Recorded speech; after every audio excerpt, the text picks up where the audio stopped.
Hey, lovely, lovely, wonderful people. A pleasant evening to you. Now, beautiful people, I was listening to Romeich speaking on something, and to be honest with you people, I really and truly agree with him wholeheartedly, 100%. And he was speaking about, and he was talking especially like big, large, the large companies, the conglomerates, the multi-million, multi-billion, multi-trillion, that's how we speak nowadays, companies that they shouldn't think of postponing Christmas parties because of the hurricane and its effects, or the aftermath of Hurricane Melissa in particular. One of the things that people need to realize, they talked about the survivor's guilt, for the people who have not been affected by Hurricane Melissa. It's almost like they feel guilty that they too, in a sense, in a very odd and very strange sense, feel badly, almost, and they feel culpable, which is guilty, because they say, boy, we never go through it, and it's like we're just living a lavish and a nice life while people are suffering out there. But the reality is that we didn't create the world, and we can't take on, if we're going to run with that theorem, then when people, in our families, or people out there who get sick with a multiplicity of illnesses and diseases, why not take on the same guilt? You say, why not say, why them and not you, sort of a situation. So there are so many things that we could say in light of what has happened, the different crises that have taken place in our country. It doesn't mean that we need to pay this sort of penance and penalty. We can only provide help. It is like the doctor. The doctor doesn't have to take on the illness to help the person. The doctor just helps the person while the doctor lives his or her life. One of the things is that this hurricane has created a lot of psychological damage as well, predominant to the ones who have been affected, but also to the family members, because they feel almost inadequate, and they say, boy, look at what has happened to my family. Look at what has happened to my friends. And I really can't help them more than just giving them a little food here, maybe giving them something to try and rebuild. But the psychological damage, they can't even help in that. So it affects them. We need to practice what the scripture says, a merry heart does good like medicine. So us having Christmas parties is not devoid of us helping the people out in the West and some in the East. Let me put this in. Please do not forget the people out in the East. Yes, you may not find that the entire parish, for example, in St. Thomas or St. Mary or St. Catherine or Clarendon or Old Hub and so on, damaged in its entirety, but there are pockets in which their houses look like those down in the West.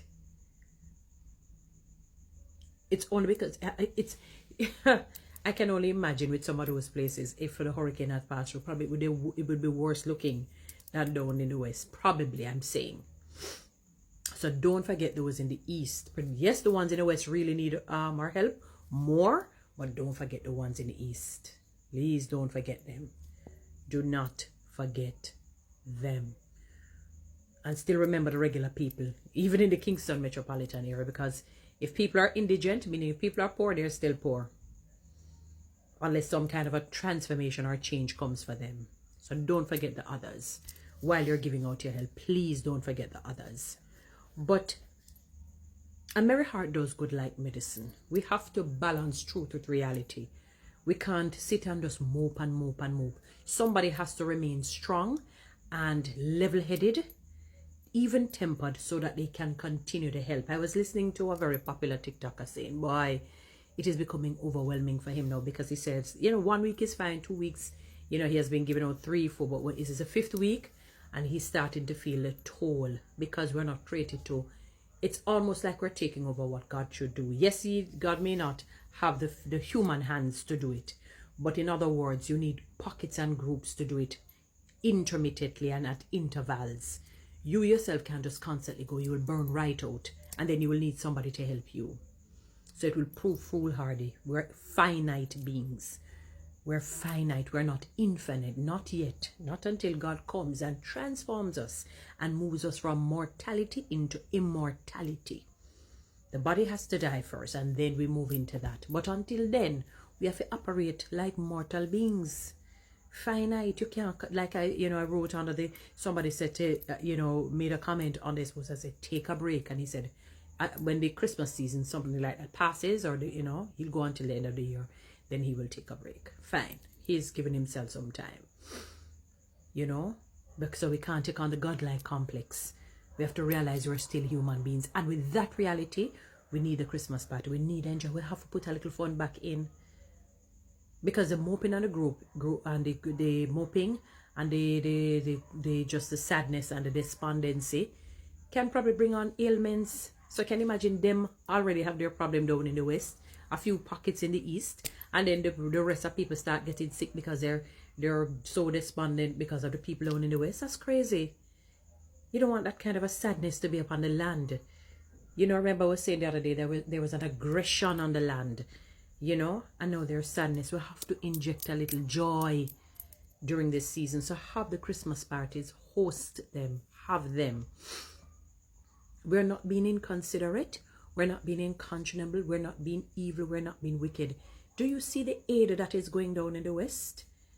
I was saying to myself, based on the way how I'm seeing people helping people down in the West from all different walks of life, locally and internationally, can you imagine if we had employed Acts chapter 2 verse 44, I think, or 45, 42 to 45 thereabout, when it says, and they sold their possessions and gave to each other based on what you need. Can you imagine if we practiced that kind of a giving and helping people across, just right through and through, how Jamaica would just flourish and be green and prosperous? And that's not a political comment. I'm just talking about, when they say that, we're just talking about thriving, doing well. Can you imagine how grandiose and magnolious the country would look? How effervescent and just spectacular, very splendacious our country would be? Can you imagine? Because of how people are helping people down there, and they're not stopping, they're carrying on. They're holding out, they're carrying on. They're carrying on. And you remember that the aid is not just local, it's Caribbean, it's international, it's global. That even former President Bill Clinton is here. And his foundation, Donald Trump, our present and current president, has sent aid. The different Mia Motley, the great Mia Motley, and the great Mohammed Foreigners, I don't want to call his name Ragged, Ali, the president of Grenada, and many others. I could name them, constantly, and all of that. I could just name them and name them and name them, So, yes, people. So, business people, host a Christmas party. People worked. The hurricane came almost at the end of the year. So people kind of looking forward to some kind of remuneration, Reward sweetens labor. Let me tell you, that won't be separated from people in spite of the fact that there is a hurricane. Yes, they're thinking about people, but it doesn't mean that they're not thinking about themselves as well. They want joy. They're human too. They're important. It's not just the people out in the West. Yes, the ones out in the West right now in a chronic state, in an acute state. We understand that, and I don't know what more empathy or sympathy we can emit. I don't know.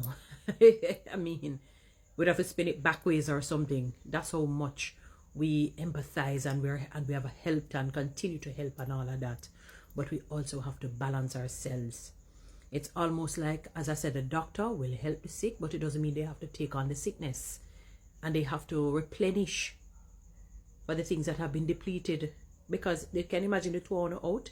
I remember during the heights, or in the heightened seasons of, what do you think the name again? That they got the vaccination. COVID. Right? I remember during that time when there were people there, when you have the husband and the wife both ill, none could help the other. You know how devastating that must have been, and how scary and frightening to each. Because they probably say, the two of us are just going to go. The two are just going to go. And that must have been scary. That must have been one of the most scary things. So somebody has to stay strong. It doesn't mean that because we enjoy ourselves, we don't care. No, it means that we care. We want to replenish ourselves so we can go back again. Get enough energy so we can help them again. So have the parties. Guys, you know what to do with TikTok and YouTube. Subscribe. Give me one of those lions. Follow me.